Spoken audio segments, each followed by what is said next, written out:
Good evening students. रिम classes में आपका स्वागत है और आज हम शुरू करने वाले इंटीग्रेशन। और एक मैंने वीडियो खास अपने स्टूडेंट्स के लिए बनाई है जो मेरे साथ स्कूल में पढ़ते हैं। उन्होंने मुझे बोला कई बार कि सर आप अपना कैलकुलस पार्ट जो है उसका पूरा वीडियो बनाओ, इंटीग्रेशन डिफरेंशिएशन सबका, और डालें। तो पहला वीडियो है गाइस, इसमें अगर आपको अच्छा लगे तो मोटिवेट करना, थोड़ा लाइक और शेयर जरूर करना ताकि मैं और वीडियो बना सकूं, है ना। तो ये मैंने खुद ही इसको जनरेट किया है। इसमें आर डी शर्मा के क्वेश्चंस होंगे आपके, और पिछले लास्ट ईयर के बोर्ड के क्वेश्चन होंगे। और ये अभी लेटेस्ट आया हुआ सीबीएसई का ही है।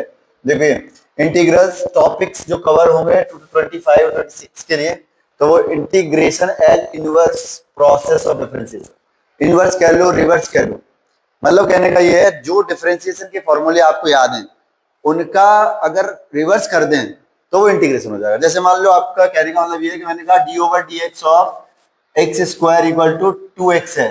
अगर मैं इसका इंटीग्रेट कर दूं इसको तो ये मेरा एक्स स्क्वायर आ जाएगा। लेकिन एक सवाल यहाँ पे ये खड़ा हो जाता है कि भाई एक्स स्क्वायर के साथ में अगर कुछ होता तो भी तो वही आंसर होता। तो अब उसके लिए हम प्लस सी का यूज करते हैं। सी होता है आर्बिट्रेरी कांस्टेंट। सी क्या होता है? Arbitrary constant. ये अभी हम देखेंगे आगे, पहले हम देख लेते हैं क्या क्या सिलेबस में है। और दूसरा है integration of a variety of functions by substitution method, partial fractions and by parts. तो तीन तो मेथड हो गए, और एक फर्स्ट मेथड, ये पहला अपने आप में एक मेथड ही है ये भी, कि रिवर्स प्रोसेस ऑफ डिफरेंशिएशन।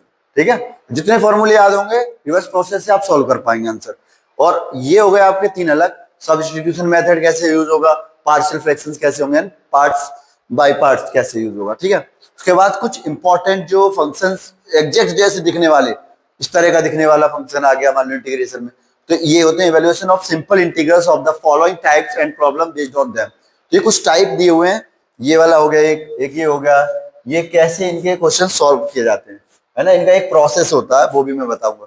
ठीक है, और fundamental theorem of calculus without proof. अब fundamental theorem of calculus without proof है, इसमें कुछ नहीं है।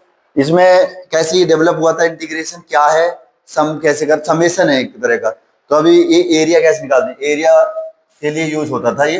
जैसे अभी मैं बता दूं कि कर्व के नीचे कितना एरिया होगा, तो यहाँ से 1 से 2 लिमिट ले ली और एक स्ट्रिप डाल दी और हम डिफरेंस इंटीग्रेट कर देंगे। तो हम स्ट्रिप्स को ऐड कर करके इंटीग्रेशन लाते हैं। तो वो फंडामेंटल थ्योरम है कैलकुलस की, वो भी मैं बताऊंगा। और basic properties of definite integrals and evaluation of definite integration. जो डेफिनेट इंटीग्रेशन होगा, जैसे मैंने अभी बताया यहाँ पे कि ये जो आया आर्बिट्रेरी कांस्टेंट, इसकी वजह से ये इंडेफिनेट इंटीग्रेशन है, ठीक है, जो हमें अभी पढ़ेंगे। और ये होगा डेफिनेट इंटीग्रेशन, जिसमें हमारी लिमिट्स होंगी, एरिया निकालना होगा, है ना, एप्लीकेशन ऑफ इंटीग्रेशन भी बोलते हैं इसे। ठीक है, अब दूसरा मेरा,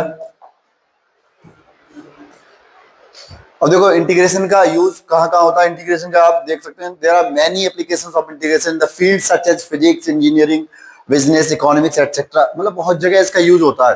ठीक है, one of the important application of integration is finding the profit function of producing a certain number of cars if the marginal cost and revenue functions are known, है ना।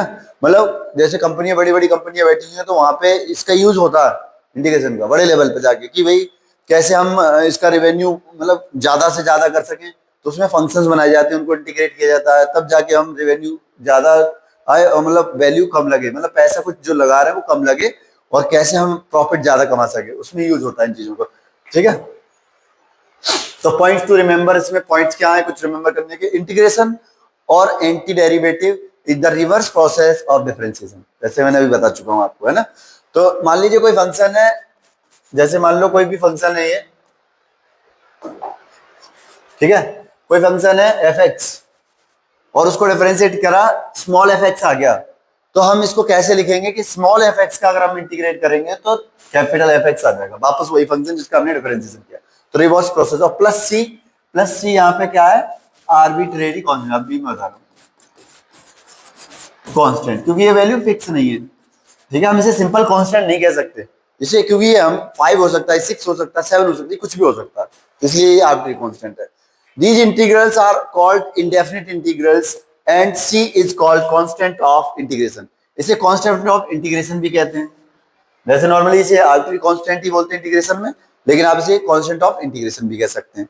From geometrical point of view, अगर आप geometrical point of view से देखेंगे इसे तो एक family of curves के बताता है, मतलब पूरे कर्व की फैमिली को बता देगा कि ये क्या है।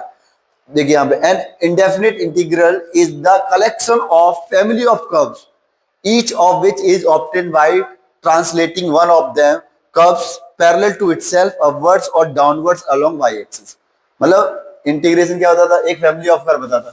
मान लो मैं यहाँ पे लिख रहा हूँ इंटीग्रेशन ऑफ मान लो यहाँ पे लिख दिया एक्स स्क्वायर एक्स, ठीक है, तो ये मुझे दे देगा एक्स स्क्वायर बाई 2 प्लस सी है। अब सी में रखते जाऊं y इक्वल टू 4x, इस तरह से इसका ग्राफ बनाते जाऊं, c कुछ भी रखते जाऊं, 1 रखते जाऊं। मान लो मैंने 0 रखा, x की जगह 0 रखा और वहां पे मैंने c एक नंबर लिया 1, तो 0 रखा मैंने, तो 0.2 0 ही आया, 0 पे कट करेगा। 1 रखा 1/2, 1 पे 1/2 यहाँ पे आएगा। 2 रखा तो ऐसे वैल्यू बन जाएगी, तो एक ऐसे कर्व बनेगा प्लस c करके, मतलब प्लस c कर रहा है, मतलब मैंने 1 रखा 2 रखा 3 रखा, तो ऐसे करके एक कर्व बनता जाएगा ऐसे पूरी फैमिली, मतलब इसी टाइप के सारे कब बनते जाएंगे। समझ आया है? हाँ तो पता नहीं तो रखते जा रहे हैं ना, जैसे पहले 1 रखा तो थोड़ा ऊपर खिसक गया, 2 रखा तो ऊपर खिसक गया, ऐसे। तो ये फैमिली ऑफ कर्व बताता है पूरी फैमिली कब।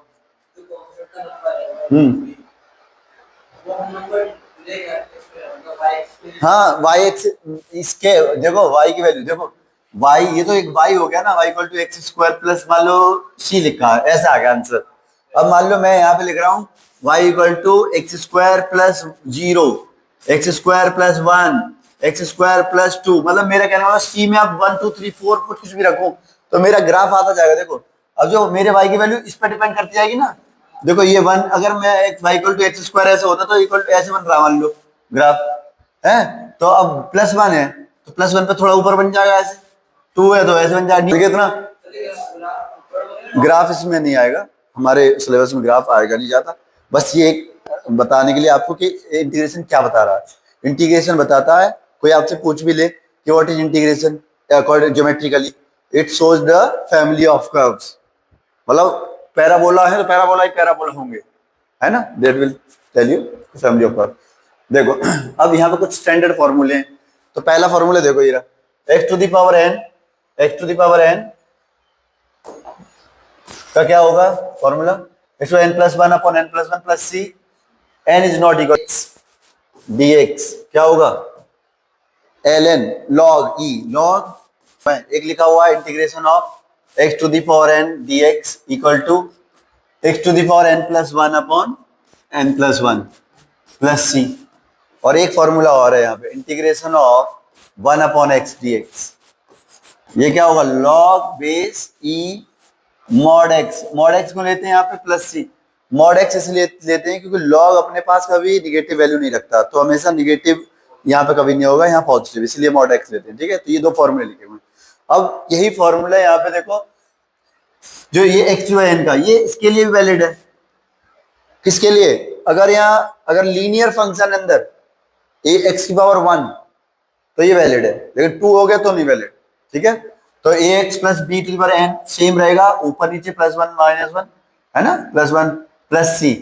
ठीक है, समझ में आ रहा है, ये इसके लिए वैलिड है, और यही फंक्शन इसके लिए भी वैलिड है। अगर यहाँ नीचे मान लो ऐसा होता है integration of 1 upon a x plus b d x, तो इसका आंसर सीधा आप लिखते लॉग बेस ई मॉड में ए एक्स प्लस बी प्लस सी है।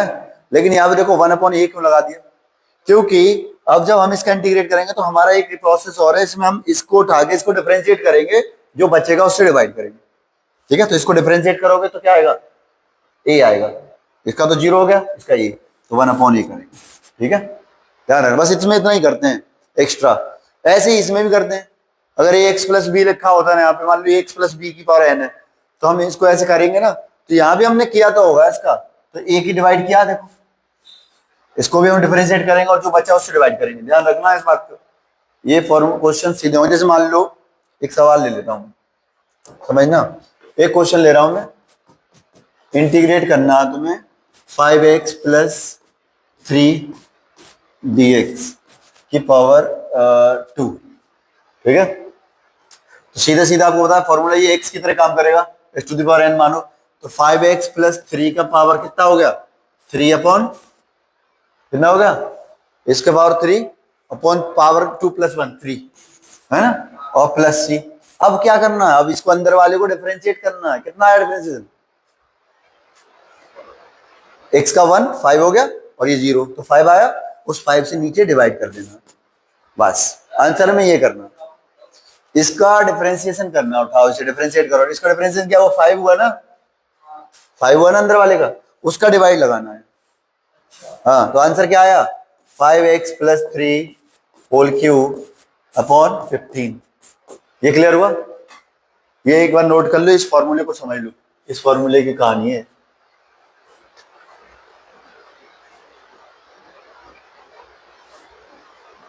वन यहां पुट किया, x to the power -1 dx, तब ये फॉर्मूला बना, ठीक है, नोट कर लो। अगला देखते हैं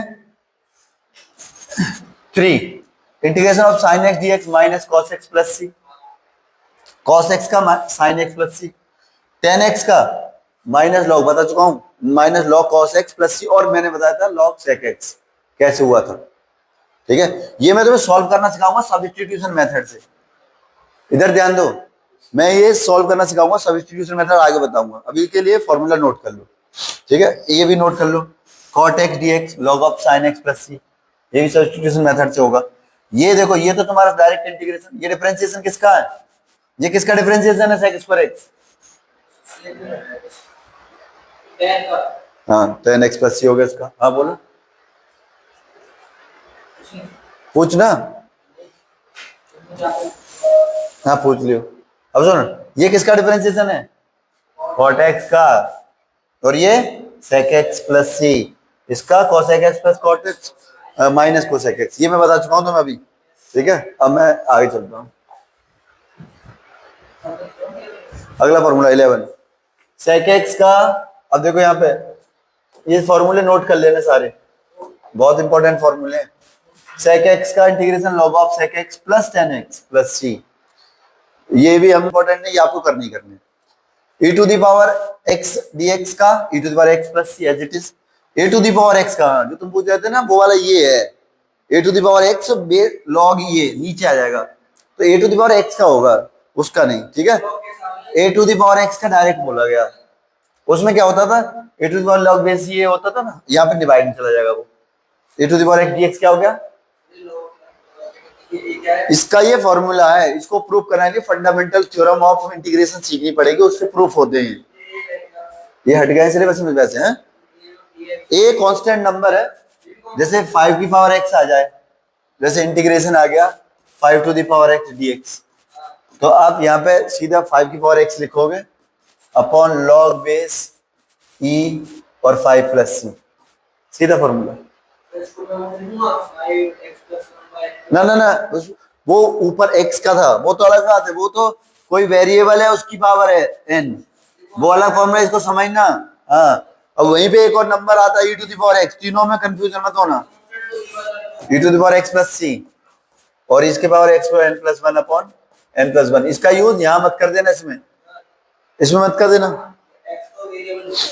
लेकिन जो a और ये दोनों ही कांस्टेंट है, हाँ तो जो 5 की पावर x है उसको इस वाले फॉर्म में e टू पावर x वाले इस e to the power x वाले से, नहीं नहीं नहीं, e एक नंबर है फिर कांस्टेंट है, एक वो एक पर्टिकुलर ऐसा नंबर है पाई है, हाँ पाई कैसे आता है, c अपॉन d, है ना, हाँ e फिक्स है, इसलिए वो उसके लिए वैलिड है केवल, ठीक है, खाली उसके लिए वैलिड है। अब देखो यहाँ पे एक और है 15 फॉर्मूला नंबर 15, ये किसका डिफरेंशिएशन है, साइन इनवर्स x का, तो इसका साइन इनवर्स x हो गया, ठीक है, प्लस c, ये किसका है 10, ये बहुत इंपॉर्टेंट फॉर्मूला, इसको तुम्हें ये मान लो, ये फॉर्मूला तो तुम्हें बिना इसके तो चल ही नहीं सकते, ये वाला रट लेना, 1 upon x integration of 1 upon 1 plus x square कहीं दिखे तो तुरंत tan inverse x plus c, ठीक है, रट लेना इसे, ये बहुत कम यूज होता है, ठीक है, 1 upon x into root x square minus 1 dx sec inverse x plus c, तो ये सारे डिफरेंशिएशन वाले फॉर्मूले उल्टे रिवर्स वाले, ठीक है, क्लियर हुआ। अब आगे चलते हैं, अगला फॉर्मूला देखो, सारे फॉर्मूले मैंने एक जगह कर दिए हैं ताकि दिक्कत ना हो, सारे फॉर्मूले पहले नोट कर लो।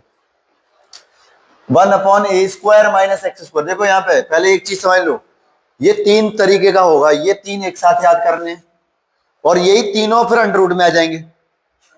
पहले a² में से माइनस x² हो रहा है, फिर x² में से माइनस a² हो रहा है, फिर दोनों प्लस हो रहे हैं। समझ रहे हो? तो जब पहले माइनस हो रहा है तो उसका होता है 1/2a log a plus x upon a minus x plus c, और दूसरा होता है 1/x² माइनस 1/2a, सेम है log, बस x माइनस a ऊपर x प्लस a नीचे प्लस c। और एक और फॉर्मूला आया, देखो पहले 1/a² प्लस x², तो 1/a ये किसका लुक मार रहा है, ये लुक मार रहा है 1/1 प्लस x² का, बस अंतर क्या है, यहाँ a² हो गया तो tan इनवर्स x का लुक मार रहा है, इसलिए यहाँ पे क्या होगा 1/a tan inverse x upon a। और ये प्रूफ भी होंगे जब सब्स्टिट्यूशन मेथड पढ़ाया जाएगा, तो सारे प्रूफ होंगे, सारे प्रूफ करवाऊंगा। ठीक है, अभी के लिए फॉर्मूले देख लो और लिख लो नोटबुक पे। नेक्स्ट 21 1/, अब यही अंडर रूट में आ गया पहला वाला, तो कहानी बदल गई। ये अंडर रूट किसका लुक दे रहा है, साइन इनवर्स x का, a² minus sine inverse x, देखो sine inverse x upon a plus c। ठीक है, sine inverse x upon a plus c, समझ रहे हो, साइन इनवर्स। और अगर तुम इनवर्स ट्रिग्नोमेट्री पढ़ी है तो आप इसे ये भी लिख सकते हो।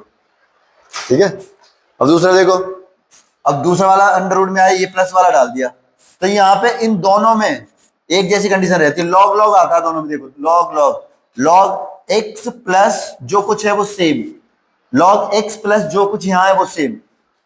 ठीक है, बस a² माइनस x² में क्या होता है, sine inverse x upon a। Clear है? ठीक है, और अब लास्ट एक और a² माइनस x²। अब ये फॉर्मूले बिल्कुल लास्ट एक्सरसाइजों में यूज होते हैं जब लास्ट में, तो integration of a² minus x², अब वही चीज है, तीनों ही हैं, तीनों ये ऊपर, अभी नीचे अंडर रूट में थे, अब ऊपर ही अंडर रूट में आएंगे तीनों। कौन से फॉर्मूले हैं ये तीनों, देखो एक तो होगा under root a² minus x² dx, और एक होगा under root a² plus x² dx। ठीक है, और एक और होगा under root x² plus a², सही है ना, नहीं a² minus x² minus a², यहाँ माइनस होगा। ठीक है, तो पहला कौन सा है, a² माइनस x², तो x/2 रूट के अंदर सेम प्लस, अब ये वाला फॉर्मूला उठा के यहां से उठा के रख देना,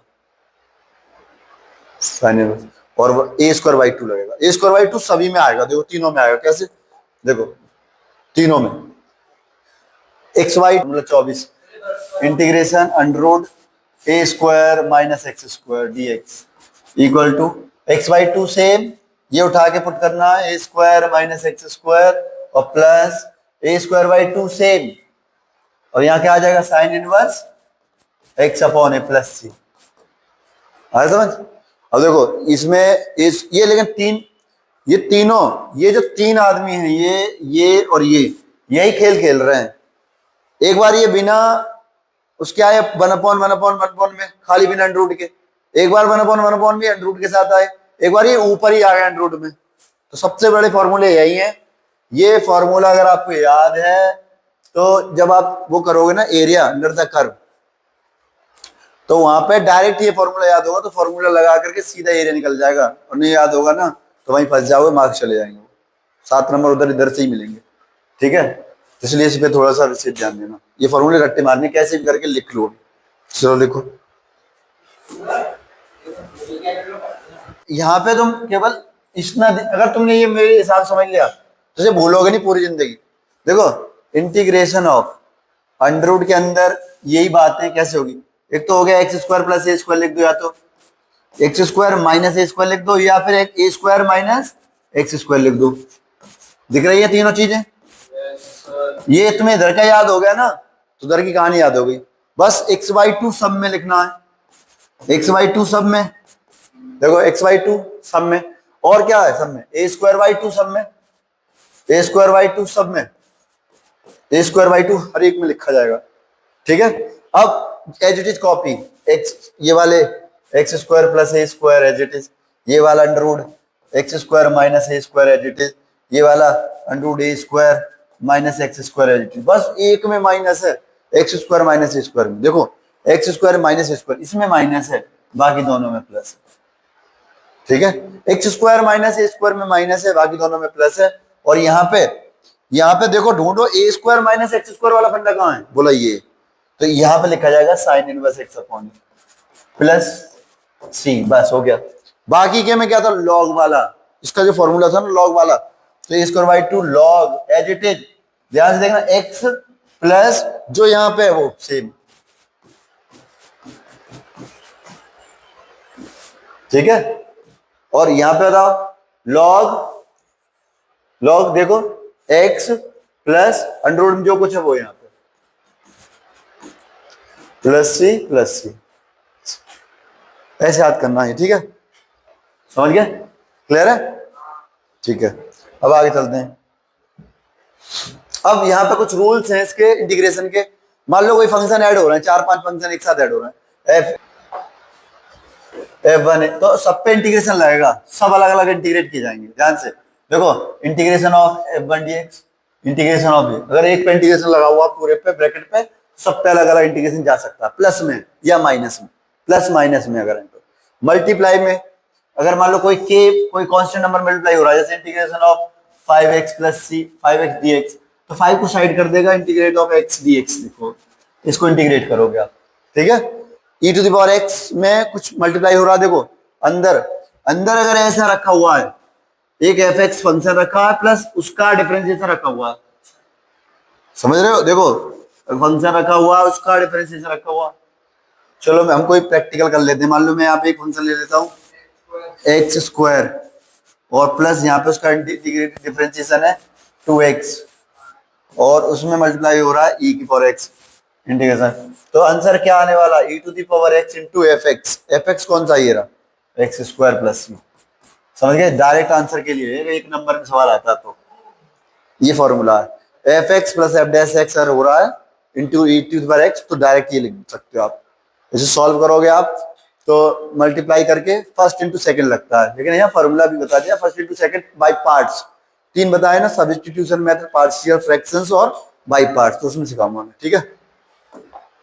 अब देखो, अगर ऊपर नीचे है, जैसे मान लो कहीं पे ऊपर ऊपर रखा हुआ है किसी का डिफरेंशिएशन, और उसी का डिफरेंशिएशन नीचे बैठ, मतलब नीचे फंक्शन है उसका डिफरेंशिएशन ऊपर है, ठीक है, नीचे फंक्शन है कोई, उसका डिफरेंशिएशन ऊपर मौजूद है, तो उसका आंसर log fx प्लस सी होता है सीधे, ठीक है।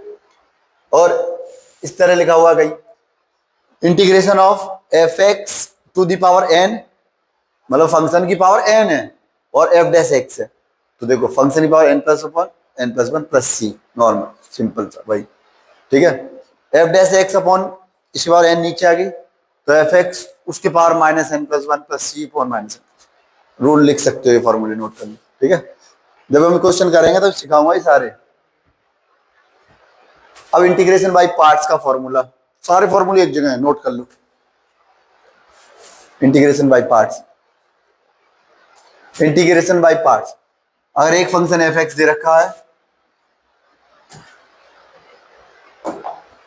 एक फंक्शन fx दे रखा है, एक gx, तो सिर्फ फर्स्ट इंटू सेकंड मानते हैं, फिर हम उसको integration first as it is रहता है, इंटीग्रेशन ऑफ सेकंड करते हैं dx minus integration of d over dx of first का इंटीग्रेशन ऑफ सेकंड का dx और होल का dx करते हैं, ठीक है, ये है फॉर्मूला। अब लेकिन यहाँ पे एक कंडीशन और होती है, बाई पार्ट्स में हम फर्स्ट किसको माने सेकंड किसको माने, तो आई लेट याद कर लो, आई लेट, मतलब हम सबसे पहले इनवर्स ट्रिग्नोमेट्री फंक्शन है तो इनवर्स फंक्शन को मानेंगे फर्स्ट, और लॉगरिथमिक फंक्शन है तो सेकंड मानेंगे। अगर दोनों ही मौजूद हैं तो पहले देखो जो नंबर आ रहा है उसे फर्स्ट मानेंगे, दूसरे को सेकंड मानेंगे। एलजेब्रिक और ये ट्रिग्नोमेट्रिक, और ये कौन सा हुआ है, जो पावर होती है ना ई वाला, एक्सपोनेंशियल फंक्शन, ठीक है, एक्सपोनेंशियल, ठीक है, एक्सपोनेंट्स वाला, अगर एक्सपोनेंशियल है तो वो लास्ट में माना जाएगा, ठीक है। एलजेब्रिक और एक्सपोनेंशियल है तो एलजेब्रिक फर्स्ट मानोगे, लिख लो इसको, आई लेट याद कर लेना, इससे सवाल होगा नहीं तो अगर इसके हिसाब से नहीं माना तो क्वेश्चन फंस जाओगे अंदर जाके, उलझ जाओगे, आई लेट, तो ऐसे है ना एनसीईआरटी